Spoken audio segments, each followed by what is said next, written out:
Princess Zara stepped through the gleaming doors of the Galactic Research Station. Her crystalline body caught the artificial light and scattered it in rainbow patterns across the white walls. As a member of the royal family of the Zephyrite Empire, she commanded respect from every species in the galaxy.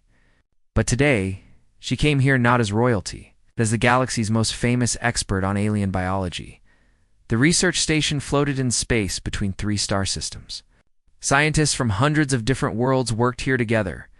They studied everything from tiny space bacteria to massive star creatures. Zara had visited this place many times before, but today felt different.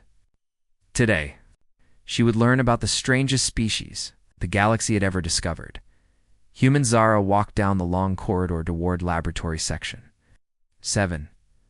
Her feet made soft, chiming sounds against the metal floor. Other aliens stopped their work to bow as she passed. A tall, blue-skinned Altarian scientist nearly dropped his equipment. A group of floating gas beings from the nebula worlds quickly moved aside to make room for her. Zara barely noticed them. Her mind focused on the data she had received 3 days ago. The reports seemed impossible. According to the files, humans created new life in a way that no other intelligent species had ever used. The very idea challenged everything she knew about biology and evolution. She reached Laboratory 7 and pressed her crystalline hand against the security scanner. The door slid open with a soft whoosh. Inside, a short human female in a white coat looked up from her work. "Princess Zara," the human said with a smile. "Welcome to our research facility. I am Dr. Rachel Chen." Zara studied the human carefully. Dr. Chen had dark hair pulled back in what humans called a ponytail. Her skin was a warm brown color, and her eyes were dark and intelligent. She looked so ordinary, so simple. Yet according to the reports, her species had achieved something remarkable. "Dr. Chen," Zara replied, her voice creating a musical tone as it passed through her crystal structure. "I have come to verify your research claims about human reproduction. I must tell you, I find them highly questionable." Dr. Chen nodded and gestured to a chair designed for crystalline beings. "Please, sit down. I understand your skepticism. Most alien species react the same way when they first learn about our biological processes." Zara settled into the special chair. It was made from a material that would not scratch her crystal skin. "Dr. Chen, I have studied reproduction methods across 2,000 different species. I have documented 17 different categories of life creation. But what you claim humans do falls into none of these categories. What exactly troubles you about our process?" Dr. Chen asked.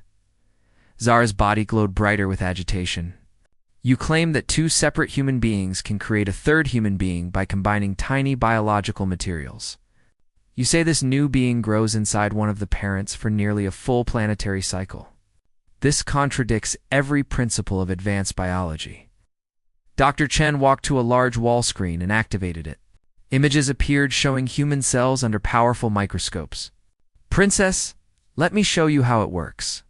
Human reproduction begins when genetic material from 2 different individuals combines to create something entirely new." Zara leaned forward, her scientific curiosity overcoming her disbelief. On the screen, she saw microscopic structures that Dr. Chen called DNA. The human explained how these tiny pieces carried information about everything from eye color to personality traits. "Impossible," Zara declared. "In my species, reproduction requires 2 beings to enter the sacred chamber of resonance. We merge our crystalline cores through harmonic vibration. The energy patterns combine to create a new consciousness, which then grows its own crystal body over several months. It is clean, controlled, and scientifically predictable." Actor. Chen nodded respectfully. "Your method sounds beautiful and efficient. But humans evolve differently. Our process involves something we call DNA recombination." Else. She changed the image on the screen. Now it showed 2 sets of genetic material coming together and forming new combinations. Zara watched as the tiny structures twisted and joined in patterns she had never seen before. "You see," Dr. Chen continued, "each human parent contributes exactly half of the genetic information needed to create offspring. These contributions combine randomly, which means every human child is genetically unique. Zara's crystal body dimmed as she processed this information. Random. You leave the creation of new life to chance? Not exactly random, Dr. Chen explained. There are patterns and rules, but yes, each combination creates something new and unpredictable. No two human children are exactly alike, even if they have the same parents. This concept shocked Zara more than anything else she had heard. In Zephyrite society, offspring were carefully planned. The harmonic frequencies were adjusted to create beings with specific traits needed by their civilization. The idea of random genetic combinations seemed chaotic and dangerous. Dr. Chen switched to a new set of images. These showed human embryos developing over time. Zara watched in fascination as tiny clusters of cells grew and changed, forming recognizable body parts. This is the most unusual part, Dr. Chen said. The developing human grows inside the female parent's body. We call this pregnancy. It lasts approximately 9 months. Inside the parent's body? Zara stood up so quickly that her chair chimed. You mean one parent becomes a host organism? Not exactly a host, Dr. Chen replied calmly. The developing child is connected to the mother through a special organ we call the placenta. The mother's body provides nutrients and oxygen while protecting the growing child. Zara began pacing around the laboratory. Her crystalline feet created a soft musical rhythm on the floor. This makes no sense from an evolutionary perspective. Why would a species develop such an inefficient system? How does the parent survive carrying another being inside their body? Dr. Chen pulled up medical scans showing pregnant human females. The human female body is designed for this process. The skeletal structure expands, the organs shift to make room, and hormones change to support both the mother and the developing child. It is quite remarkable, actually. Remarkable? Zara's voice rose to a higher pitch, creating an almost singing sound. It sounds dangerous and primitive. Surely your species has developed technological alternatives by now. We have some medical technologies to help with difficult cases, Dr. Chen admitted, but most humans still prefer the natural biological process. There is something special about the connection between parent and child that develops during pregnancy. Zara stopped pacing and stared at the human scientist. Connection? What kind of connection? Dr. Chen's expression grew softer. It is difficult to explain to someone from a different species. During pregnancy, the mother can feel the child moving inside her. The child responds to the mother's voice and emotions. By the time of birth, they already have a bond. Birth. Zara repeated the word as if tasting something strange. That is what we call the process. When the child leaves the mother's body and begins independent life, Dr. Chen activated another screen showing videos of human babies. Being born, Zara watched in amazement and horror as she saw tiny human beings emerging from their mother's bodies. The newborns were small and helpless, unable to walk or feed themselves. Yet the adult humans around them showed obvious joy and care. Your offspring are born completely dependent, Zara observed. How do they survive? Human parents care for their children for many years, Dr. Chen explained. Babies require constant attention, feeding, and protection. As they grow, parents teach them everything they need to know about life. This information overwhelmed Zara in her species. New beings emerge from the harmonic creation process already possessing basic knowledge and abilities.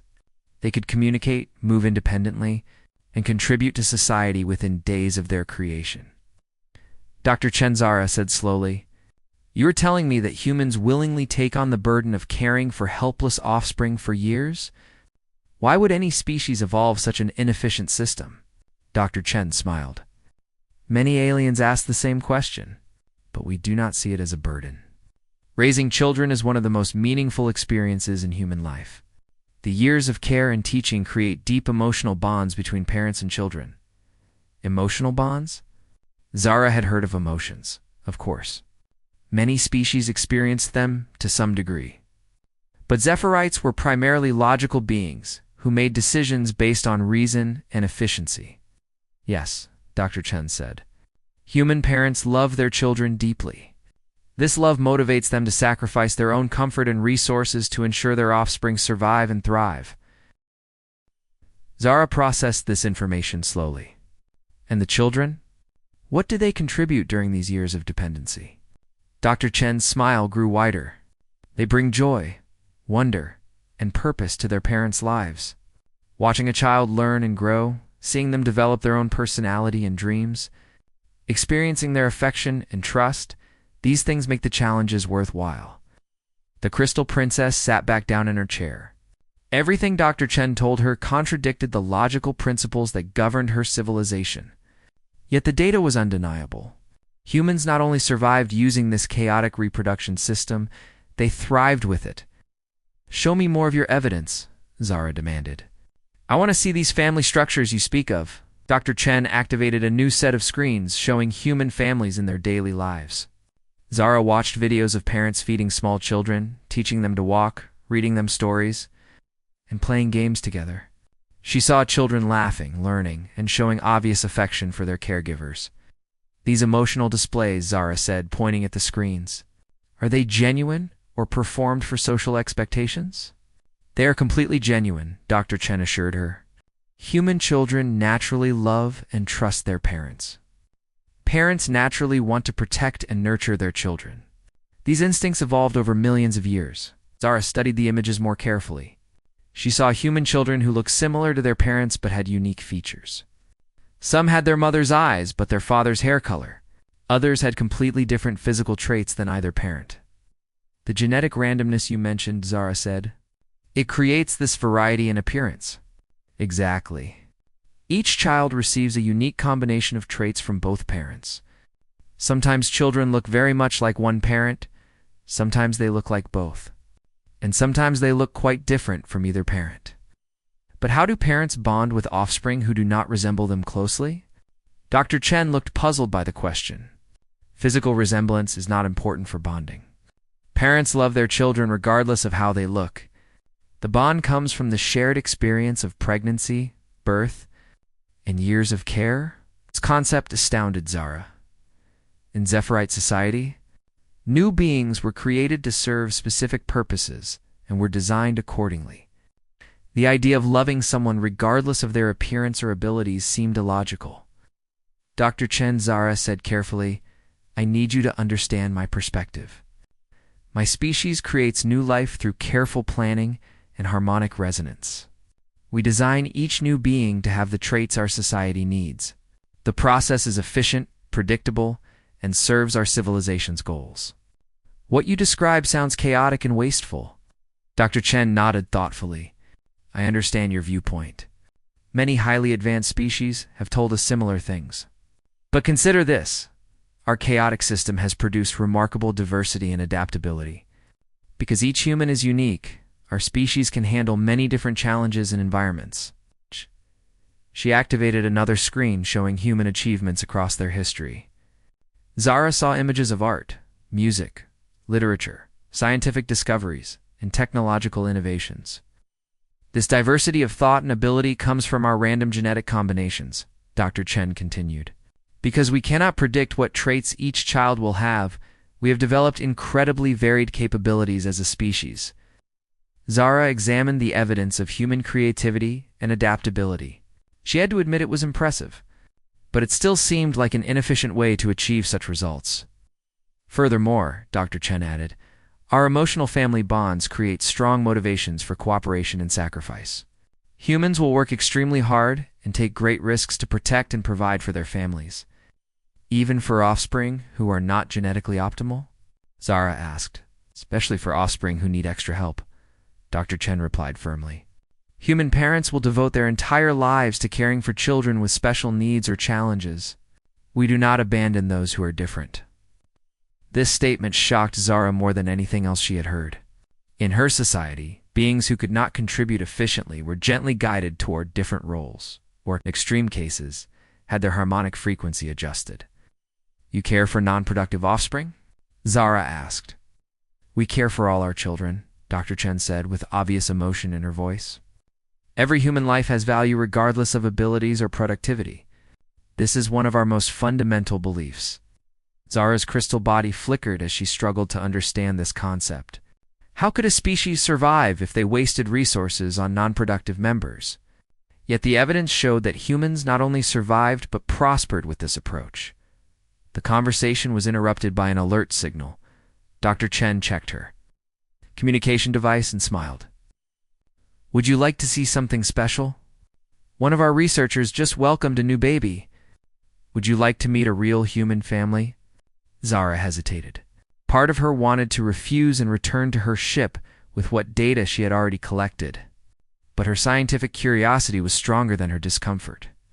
"Yes," she said finally. "I would like to observe this family unit directly."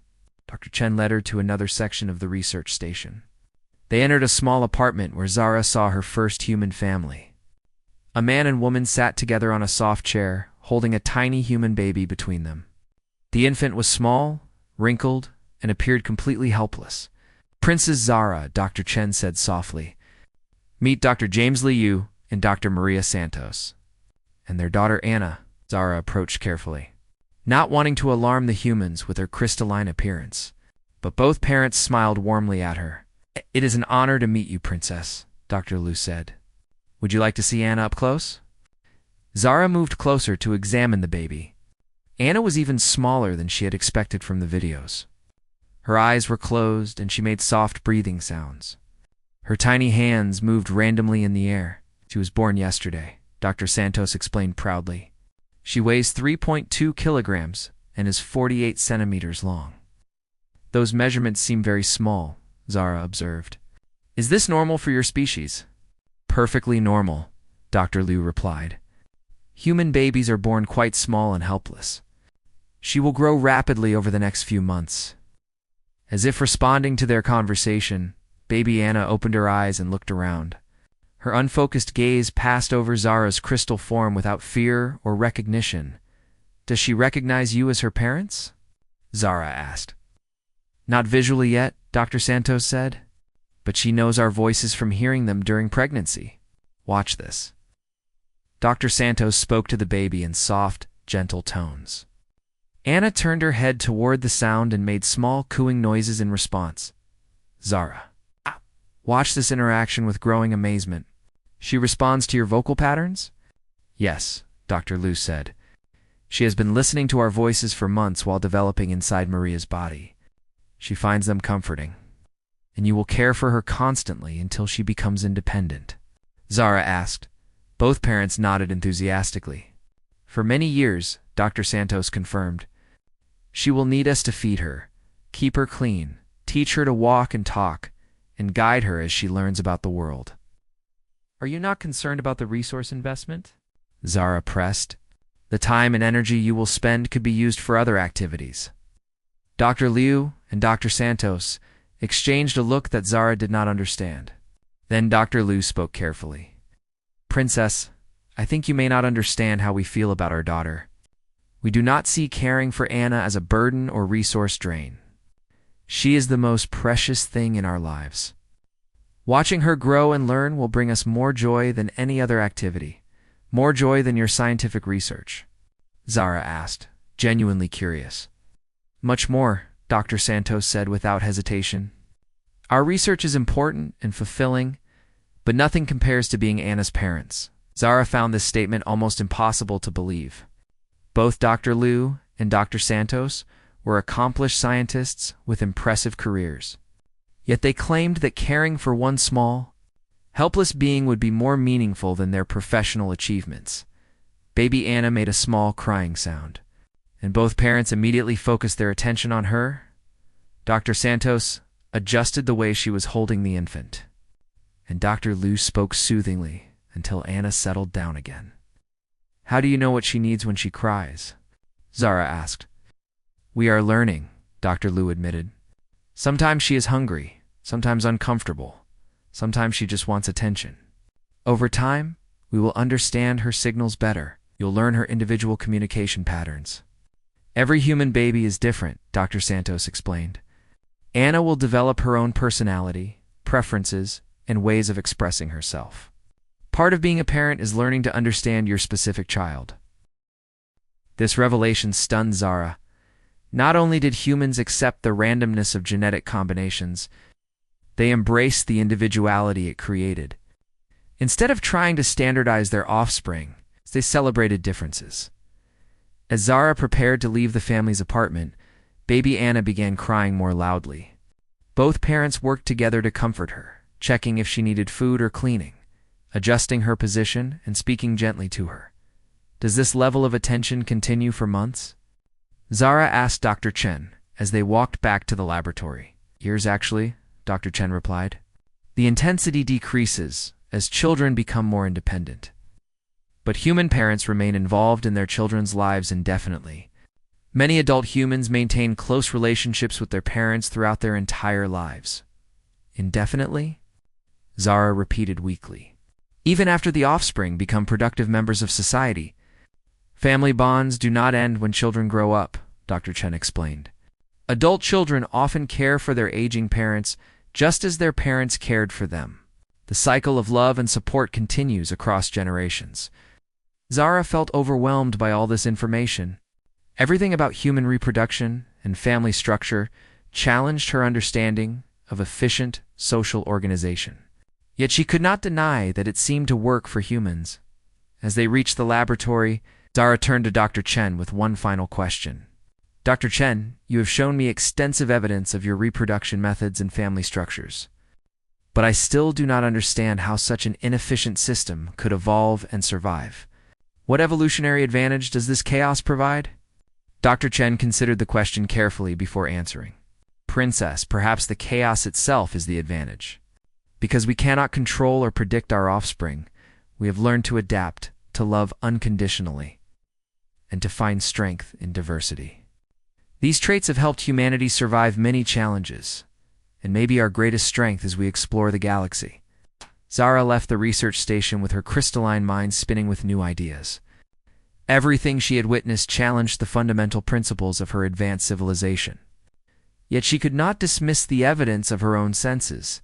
The humans had achieved something remarkable through their chaotic, efficient emotional approach to reproduction. They had created strong family bonds, incredible diversity, and a species capable of adaptation and growth in ways that Zara's perfectly planned society could not match. As her ship departed for home, Princess Zara realized that she had much more to investigate.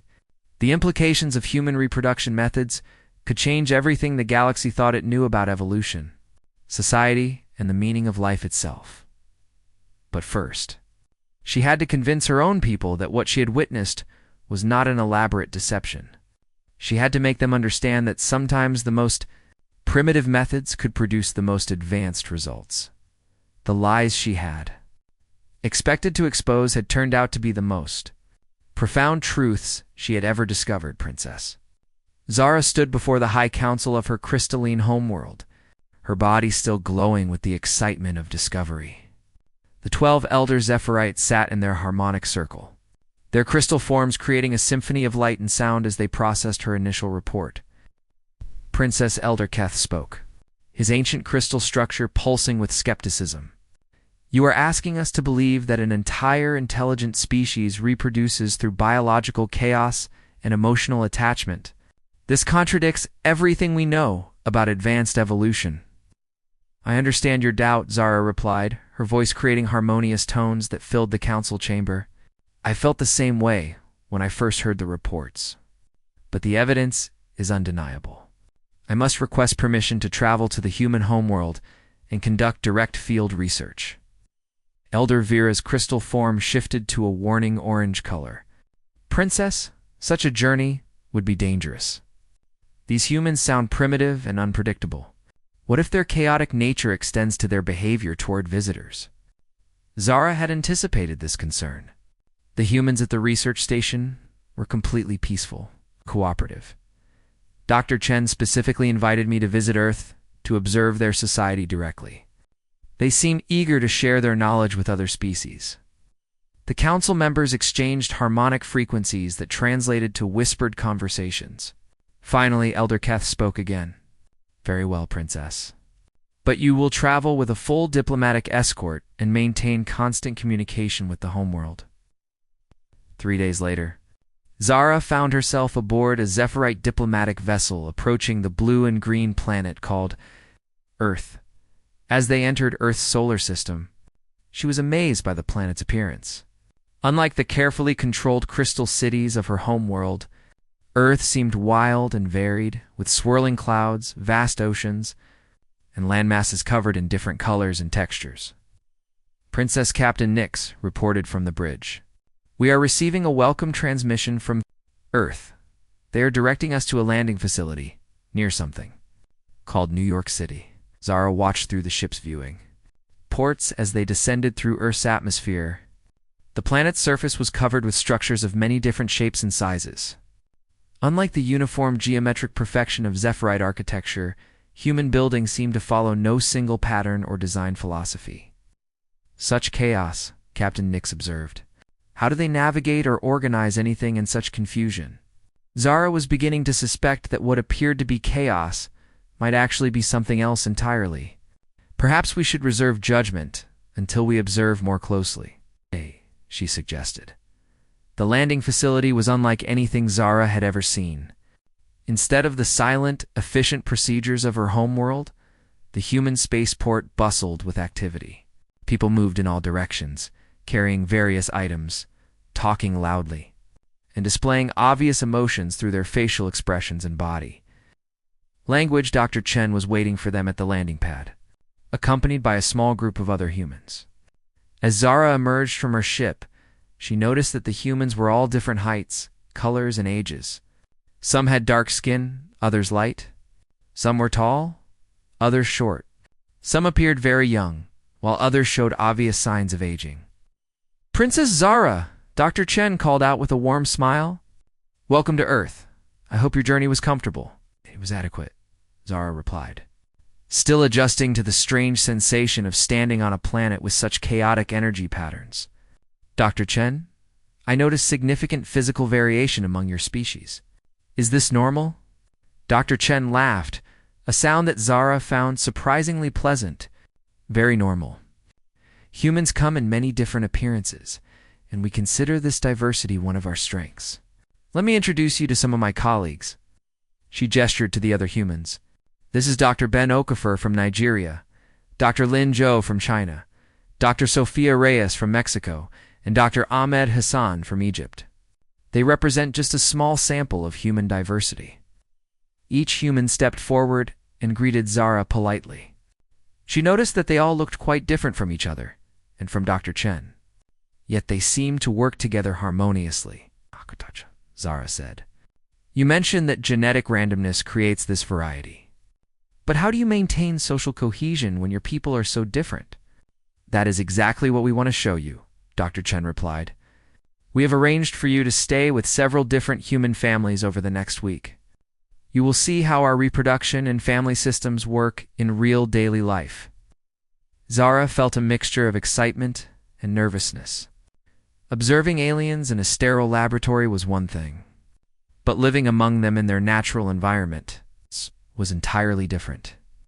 The first family she visited lived in a house surrounded by green plants and colorful flowers.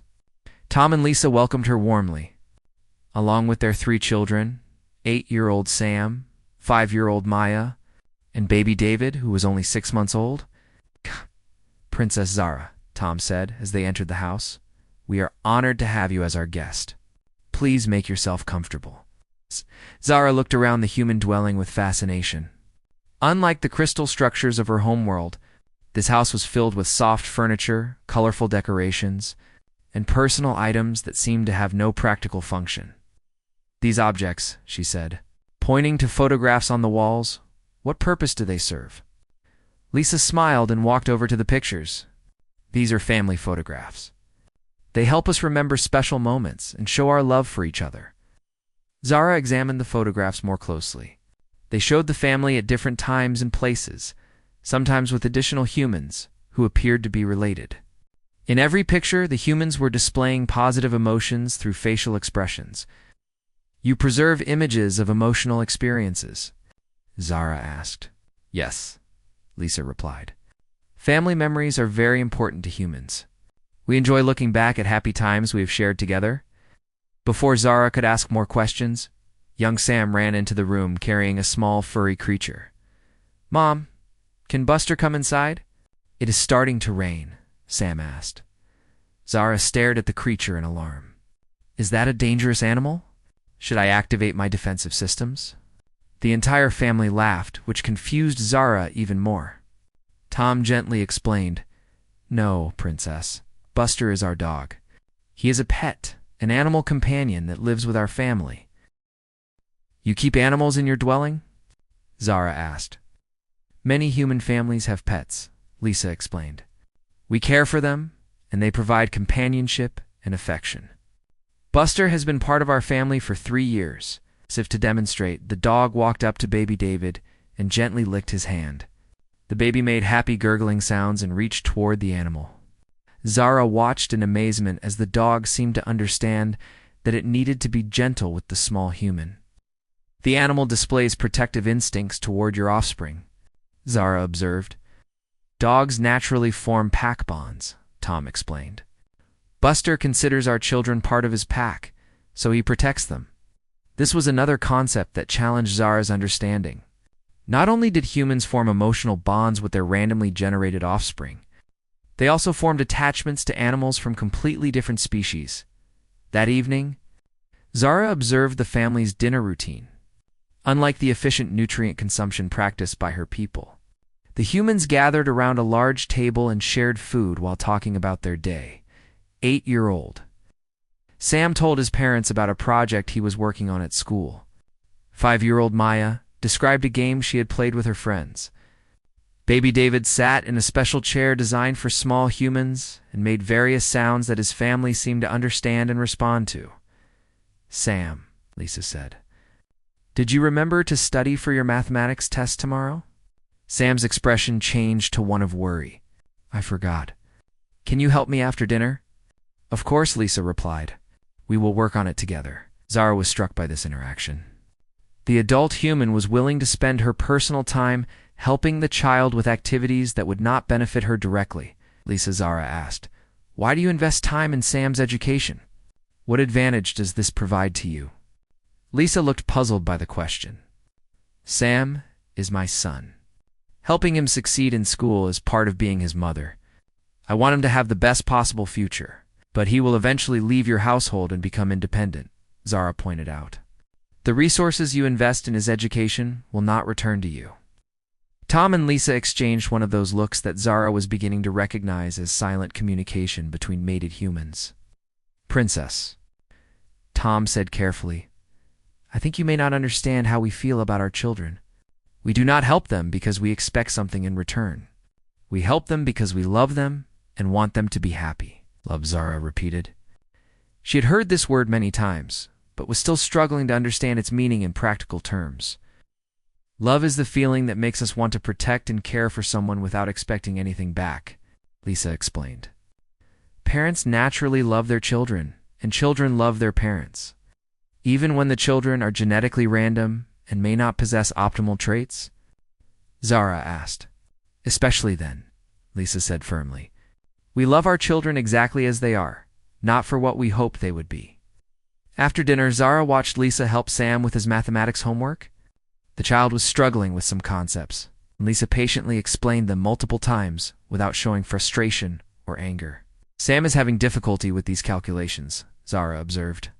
In my society, beings with mathematical deficiencies would be redirected to other functions.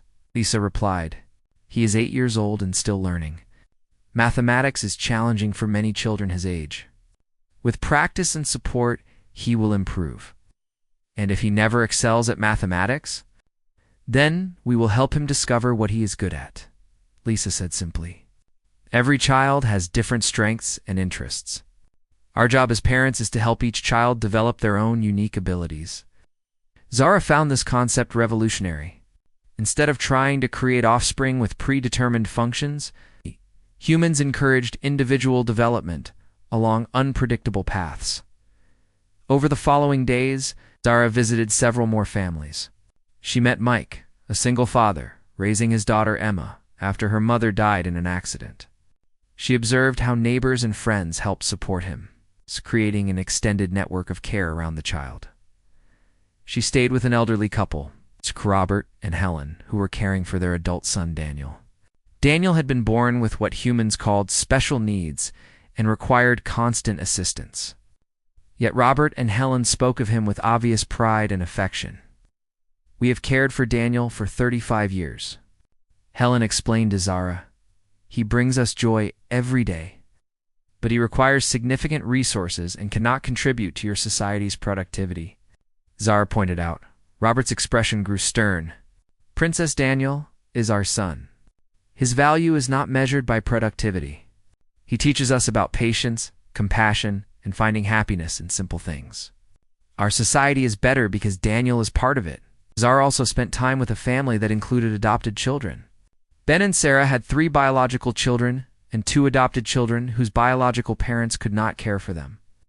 "You willingly accepted offspring that carried no genetic material from either of you?" Zara asked. "Alex and Nina are our children in every way that matters," Zara replied. "We love them just as much as our biological children.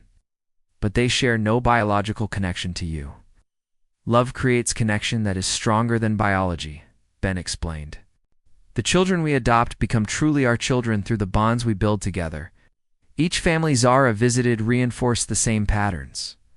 Parents invested enormous time, energy, and resources in their children without expecting direct returns. Children received individual attention and support regardless of their abilities or characteristics. Families formed strong emotional bonds that lasted throughout their lives, but the most shocking discovery came when Zara visited a family crisis center. Here she met Maria, a teenage human who had become pregnant accidentally. "You mean the offspring was not planned?" Zara asked Dr. Chen, who was accompanying her. "Human reproduction does not always happen by choice," Dr. Chen explained. "Sometimes young people become pregnant before they are ready to become parents." Zara watched as counselors worked with Maria to explore her options. They discussed adoption, family support systems, and educational programs that would allow her to continue her development while caring for a child. "What strikes me most," Dr. Chen said, "is that even in difficult situations like this, humans find ways to ensure children are cared for. Our communities support parents who need help. Your entire society participates in raising offspring that are not genetically related to them." Zara asked.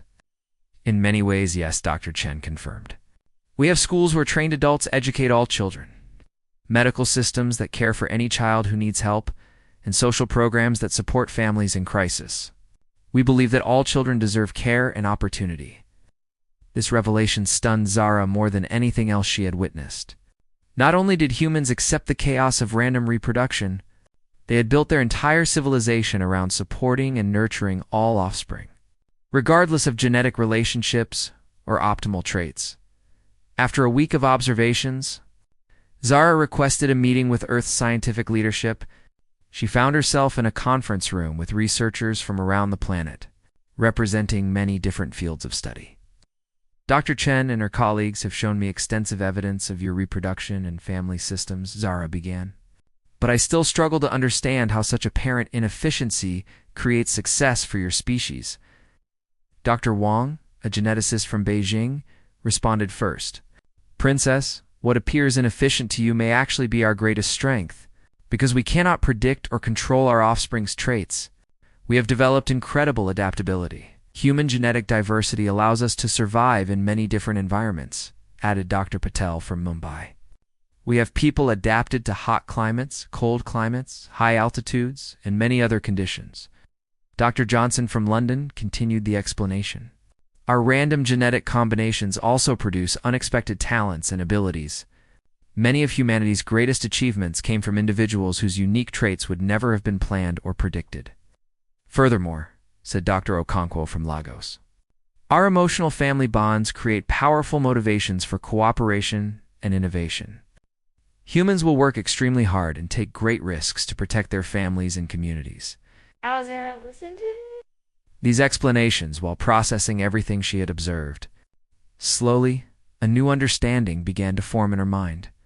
"You are suggesting," she said carefully, "that the chaos of your reproduction system actually produces advantages that planned reproduction cannot achieve." "Exactly," Dr. Chen confirmed. "Our diversity gives us flexibility. Our emotional bonds give us motivation. Our acceptance of different abilities gives us compassion. These traits have helped humanity overcome many challenges. Dr. Rodriguez from Mexico City added another perspective. Princess, consider this. Your people create offspring designed to serve specific functions in your society.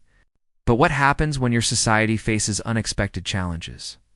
How do you adapt when the functions you planned for are no longer needed? This question struck Zara like a harmonic shockwave. Her civilization had indeed struggled when faced with unexpected problems. Their carefully planned populations sometimes lacked the diversity needed to find creative solutions. Humans face the unknown with confidence, Dr. Petrov from Moscow explained, because we know our diversity gives us multiple ways to approach any problem. We may not know what challenges our children will face, but we trust that their varied abilities will help them find solutions. As Zara prepared to return to her homeworld, she realized that her understanding of intelligence, evolution, and society had been completely transformed. The humans had not stumbled onto a reproduction method by accident. They had evolved something that produced results no planned system could achieve. The chaos was not inefficient. It was genius. 2 weeks later, Princess Zara stood before the Galactic Council, an assembly of representatives from over 300 intelligent species. Her presentation had been scheduled to address the initial reports about human reproduction, but she knew her findings would challenge the fundamental assumptions of galactic civilization. "Honored delegates," she began, her crystal form glowing with confident light. "I come before you today to report on the most remarkable discovery in our galaxy's recorded history." The vast council chamber fell silent. Representatives from hundreds of worlds focused their attention on the Zephyrite princess. 3 months ago, I dismissed human reproduction as impossible. Today, I stand before you to declare that humanity has achieved something that our most advanced civilizations have never accomplished. Murmurs of confusion rippled through the assembly. Elder Crone of the Silicon Collective spoke first.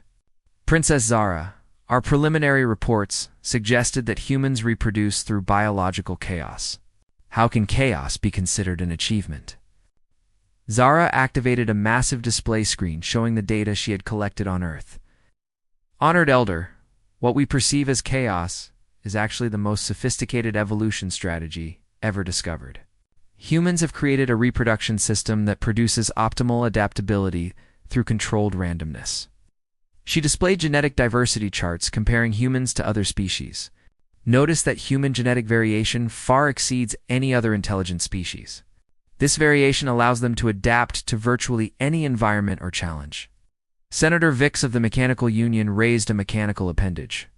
"But Princess, surely planned reproduction produces superior results. Why accept random traits when you can design optimal ones?" Because Zara replied with growing excitement, "Optimal design assumes you can predict future needs.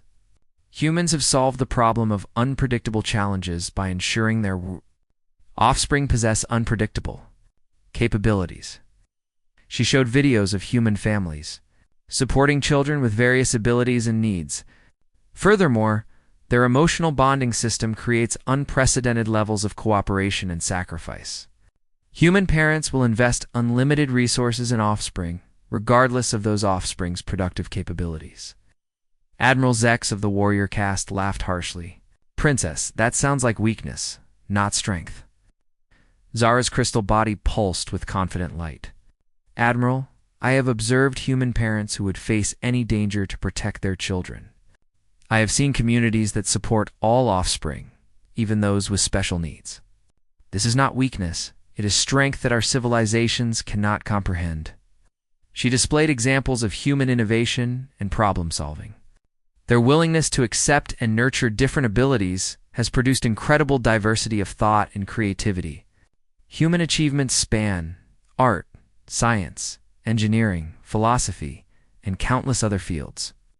The Galactic Council continued asking questions for hours. Zara answered each one with detailed evidence from her Earth observations. Slowly, she watched as representatives began to understand the implications of her discoveries. Finally, Chancellor Prime Nexus of the Central Authority spoke. "Princess Zara, if your observations are correct, this changes our understanding of evolution itself.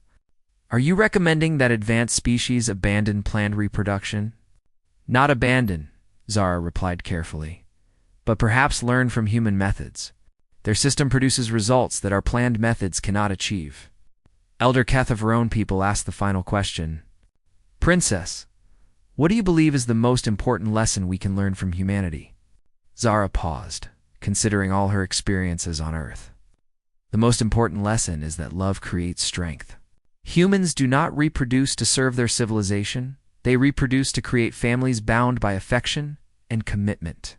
This love motivates them to achieve things that duty and efficiency never could.